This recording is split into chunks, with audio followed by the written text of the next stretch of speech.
Today we are diving into a very important and trending topic, that is career in AI startups. For exploring this, we have a very special guest with us today, Mohammad Faraaz Ahmad. Faraaz is currently the Chief of Staff to the Chief Growth Officer at Lyzr.ai. Lyzr.ai is a platform for making agents. You are a Chief of Staff to the Chief Growth Officer, right, at Lyzr.ai.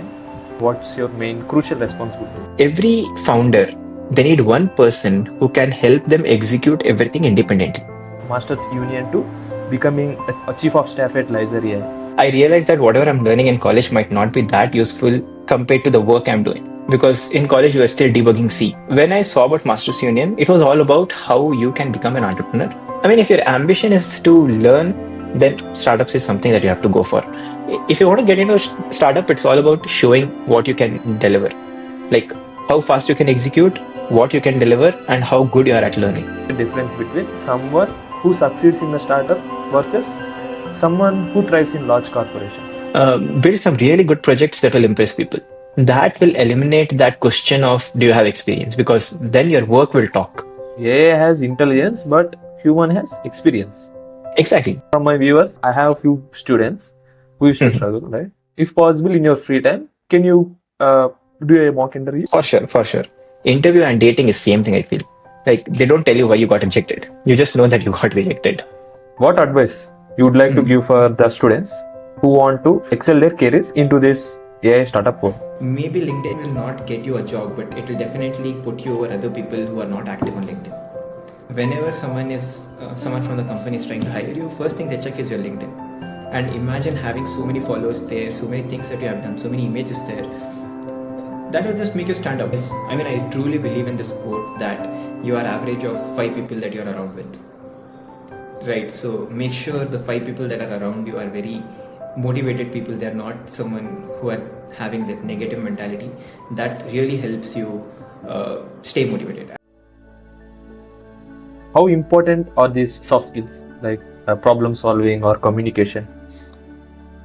Yeah, that's a very good point. I was very bad at communicating, or in other words, if you want to say, upward managing. Okay. This is also very important if you're in a startup. Like you have to upward manage your managers. Like you have to keep telling them, this is what I'm doing. This is what I'll do next. If you do this, they'll not ask you anything. You just keep them informed what you're doing, when you're doing, and by when it'll be done.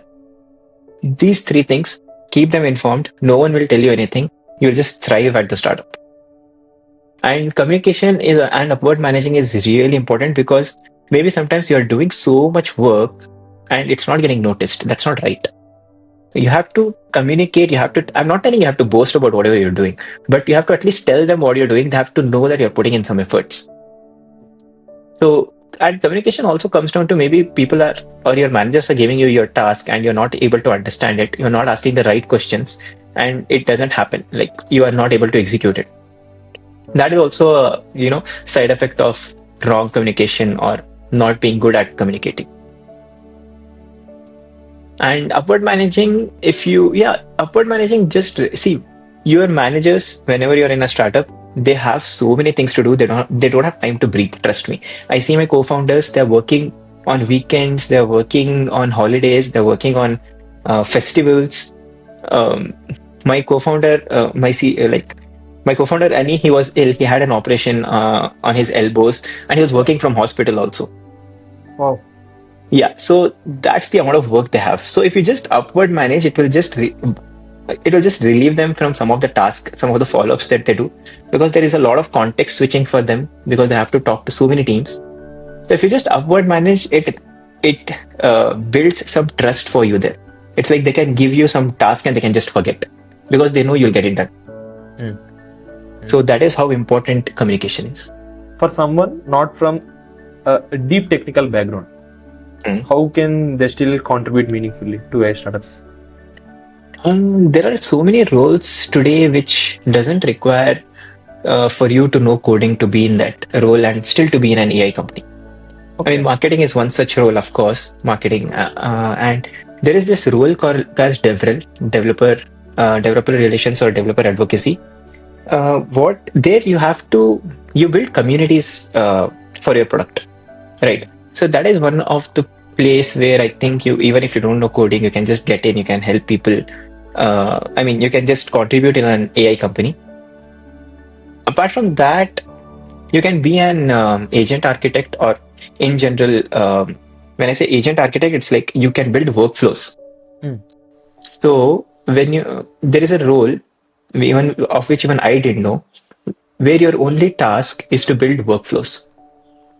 You know how Lyzr works, let's say. You know how an individual agent work. Now you have to build a workflow out of it. Like agent A and agent B will do one task, then output of that will go to agent C and D. So you don't have to know how to build that agent, but you know what input an agent has to get and what output an agent has to get and what is the end goal of it. And this might sound very lame. This might sound like, oh my God, it's so easy to do, but it's not. But again, it doesn't involve coding. So even this role is something where people can get in and they don't have to be good at coding and all. But one challenging part here is whenever we hire for people for such role, it's very rare that we hire freshers for this, right? Because freshers don't have a lot of exposure in such kind of roles. So maybe you can you can do internships in such companies, and then you can tell your managers that you are interested in such roles, and they'll help you gain some knowledge there, and then you can join. But if you're coming as a fresher and if you're expecting the team to teach you all this, that might be a bit disappointing. I mean, most of the students or freshers used to believe that this tech industry is all about coding. I mean, coding is the entry ticket. Can you break it down few roles? Actually, coding is actually the entry to all this. It's still the entry because even I started as a developer, but I started building websites. So maybe you can start with very small tasks like website or apps, something like that. But if you don't want to do that, DevRel definitely is something that people should explore. Agent architect is something that people should explore. GenAI specialist or GenAI associate is something that's really trending as of now. What you have to do there is you just have to know how to coordinate with teams. You need to know what are the you need to know you need to know the trend, and you need to know all the AI tools how to use it. So if you know all this, you are a perfect candidate for GenAI associate. Apart from this AI, some data related roles. Data related role, yeah, there are, but I'm not sure if it's suited for freshers. Also, students, I mean, who are pursuing their career in their college days, whenever they applied for any company, they generally ask for experience. But studying in a college, they won't have any experience. How to deal with that? For students like that, my advice is build some projects on your own. Okay. You don't need to get into, like, of course, you can't get into company when you're still studying, and you'll not be having experience for that, of course. But what you can do is you can build really good portfolio. If you're a website developer, build some amazing websites. If you're an app developer, build some good apps. Build some really good projects that will impress people. That will eliminate that question of do you have experience, because then your work will talk. You have some work to show. People will see that and they'll hire you for that. After that, they'll not see how much experience you have. I remember we had a role for which we wanted like 4 years of experience, and a candidate showed up. His portfolio was so good, even though he's still studying, we took him. We're like, okay, you come on board. So that just gets eliminated when, see, the experience part is there only for us to be sure that you know how to do that work. But expecting experience from a college student. I mean, in corporates, yes, it is difficult because in corporates they use that ATC machines and all that to filter resumes. But in startup, they generally just manually see it and then we take him because thing is, in startup, when we are hiring, it's very high cost for us. Like hiring one person, it costs so much in a startup. So we become very particular about the execution part. Apart from we just want to make sure that the person does this job in a right way. Right. For us, it's very high leverage activity. For corporates, it's not like that. They can hire 10 people, they can fire 10 people. They have like so many HRs to do the task. We just have one HR. Right. So we be very particular about whomever we are hiring. they should know how to do their job. So if they know how to do their job, experience might not matter because it's not a machine who is filtering your resume here. But it's not the same in corporate. Corporate wants, if they say 4+ years, they will hire 4+ years. So yeah, maybe when you start with some startup.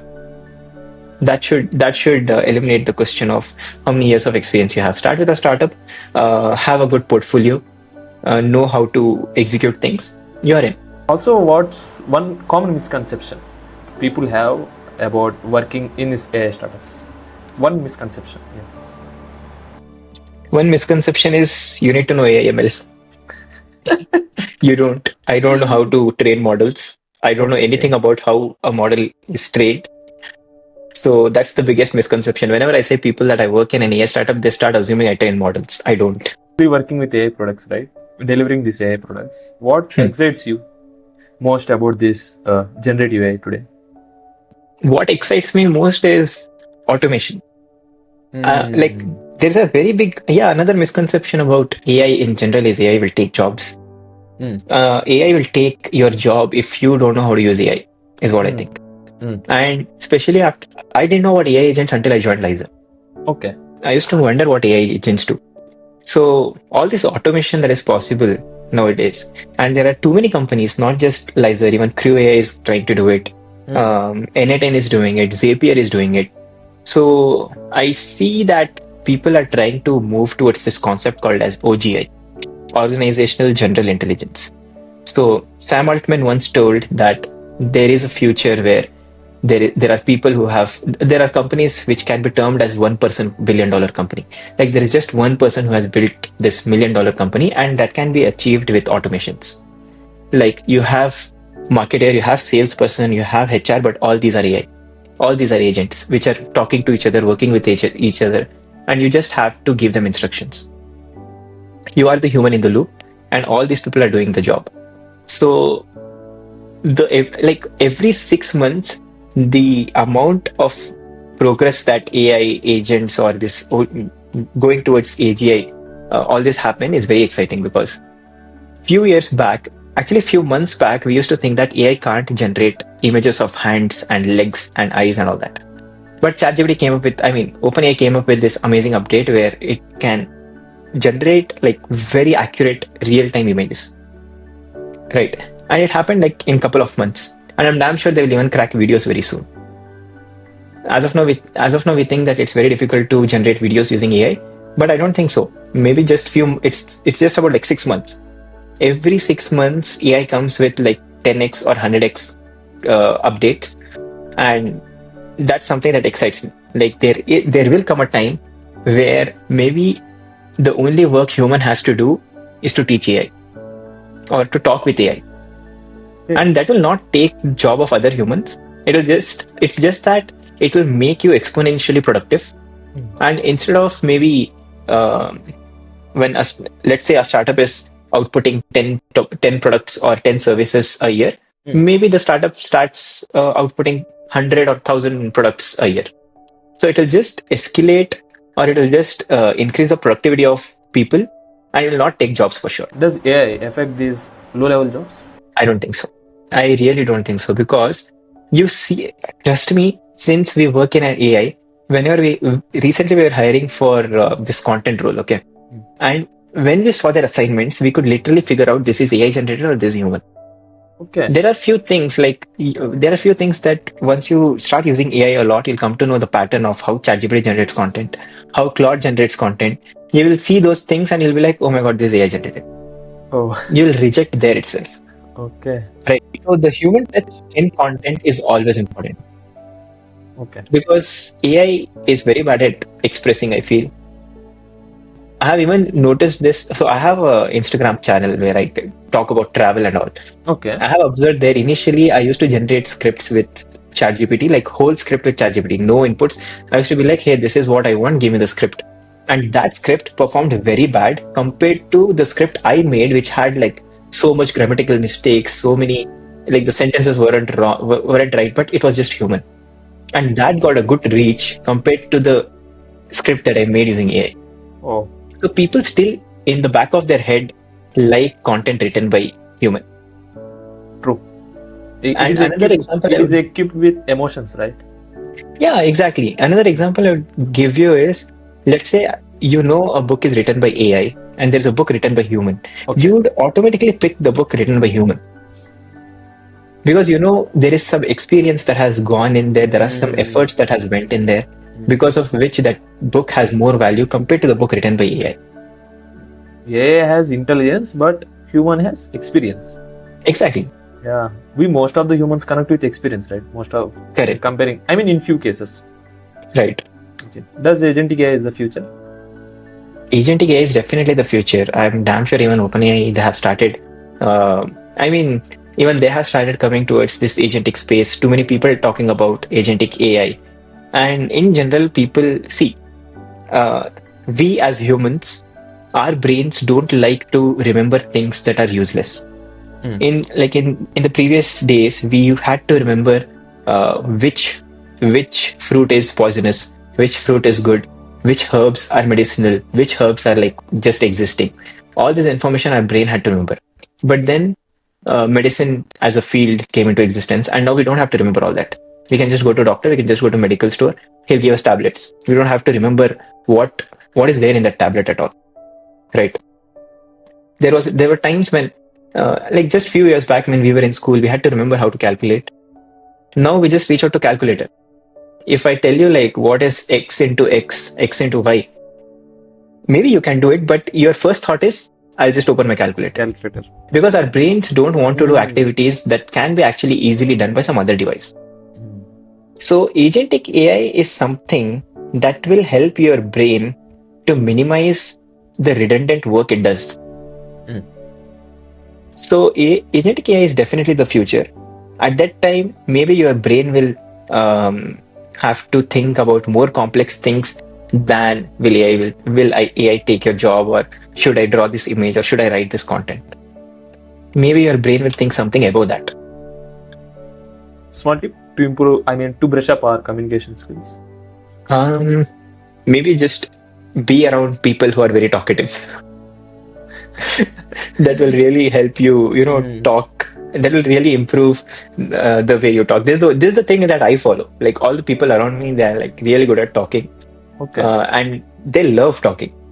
When I say talking, like not just to each other, but they love talking to camera. They love talking in events. Okay. So yeah, that is something. I still struggle to talk in front of camera. Okay. Not in a podcast setup, but if someone says me to just talk and record in front of camera, I become very uncomfortable. But yeah, I think just be around talkative people. Okay. Also, most people used to scare for these interviews. They used to get afraid, right? Right. Can you give us one tip to make them cool and calm? It's very difficult to not get afraid in an interview. Even though they are well prepared, well equipped with all the skills, resume, all the things. But getting into the interview room, into that cabin, right? One thing you'd like to suggest us? Very tricky question because, thing is, when you're going for an interview, it's about a job. Like if you get a job, you get a living. If you don't get a job, it's like, then again you have to prepare for some other interviews. Yeah. So definitely that is something where people get scared because the output of it is very high, right?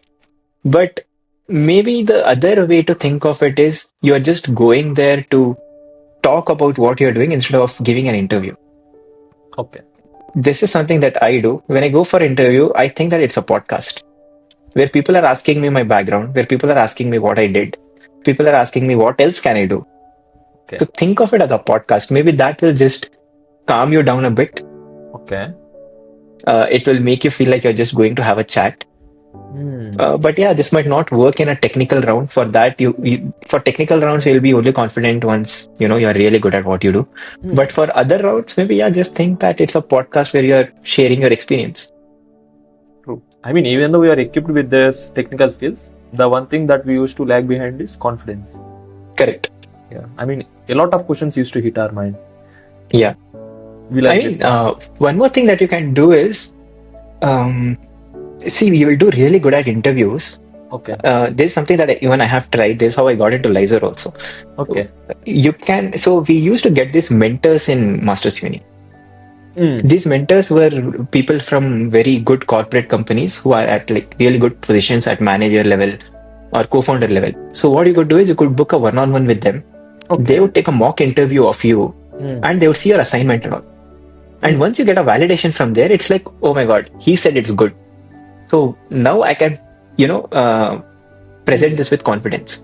So there is a website called as Topmate where you can book mock interviews. Stop. Topmate. Topmate. Topmate. You can book mock interviews there. Even for my juniors, I do some mock interviews. You're open to just reach out to me on LinkedIn. I'll help you with a mock interview. So once you get a validation that, oh my God, this worked. So next time when you're going, it's like someone said it's right. So now if I'm saying it might be right again. So you don't get that feeling of being scared. You are like more confident now. Yeah. Yeah, so maybe take a mock interview with someone in the same position or more experience. From my viewers, I have a few students who used to struggle, right? If possible, in your free time, can you do a mock interview? For sure. I'll share my calendar link with you. Maybe you can share it with them. Okay then. Even I have graduated like very recently. So I know the struggles of taking an interview, finding most of the things, biggest problem in the interview process is you don't get proper feedback. Like, why were you rejected? Interview and dating is same thing, I feel. Like, they don't tell you why you got rejected. You just know that you got rejected.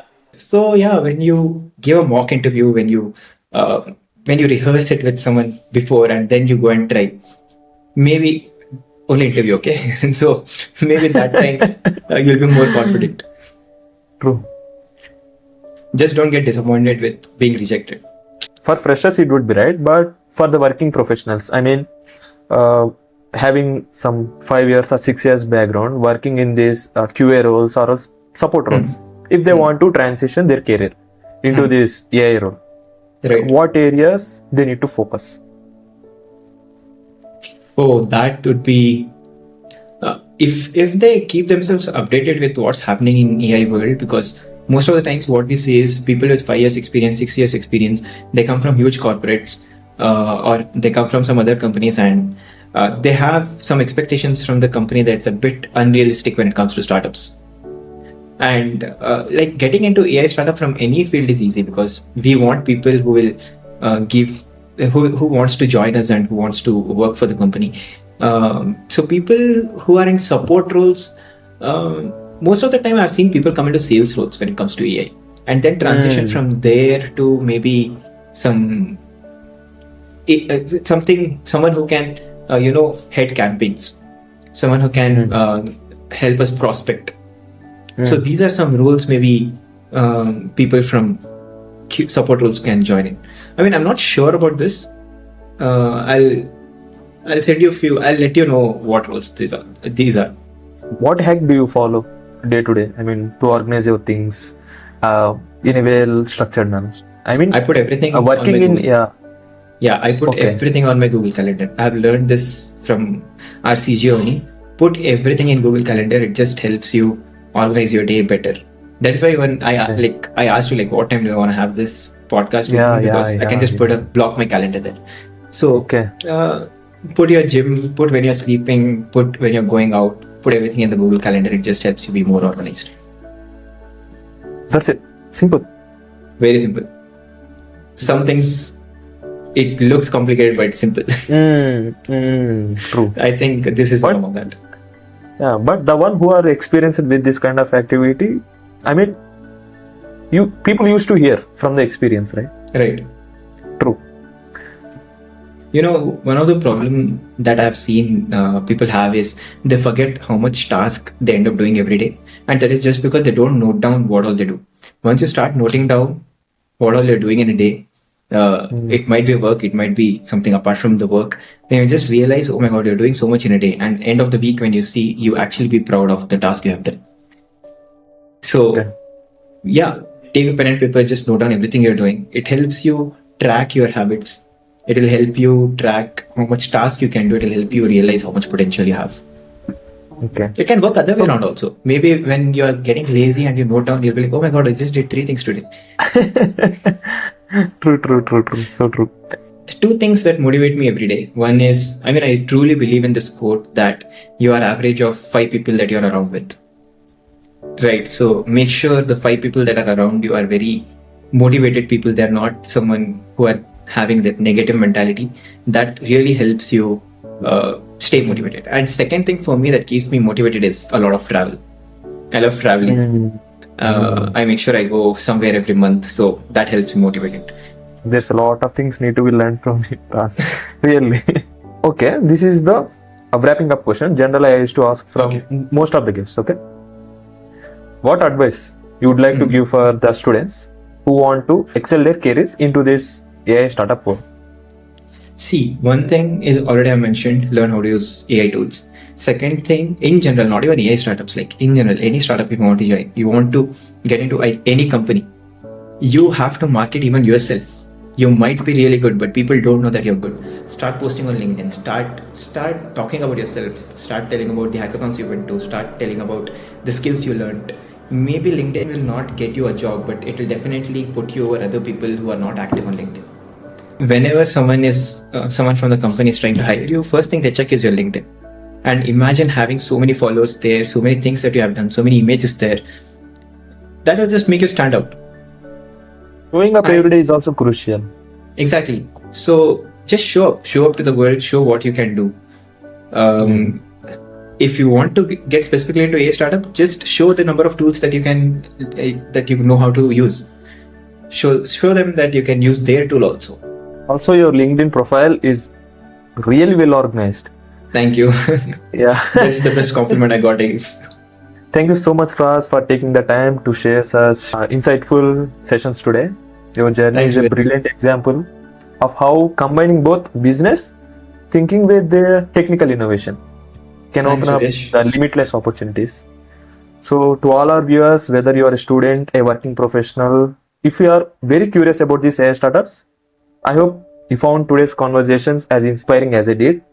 Also, if you found this episode valuable, share this to a friend. Until next time, keep learning, keep building. See you in the next one. Bye bye.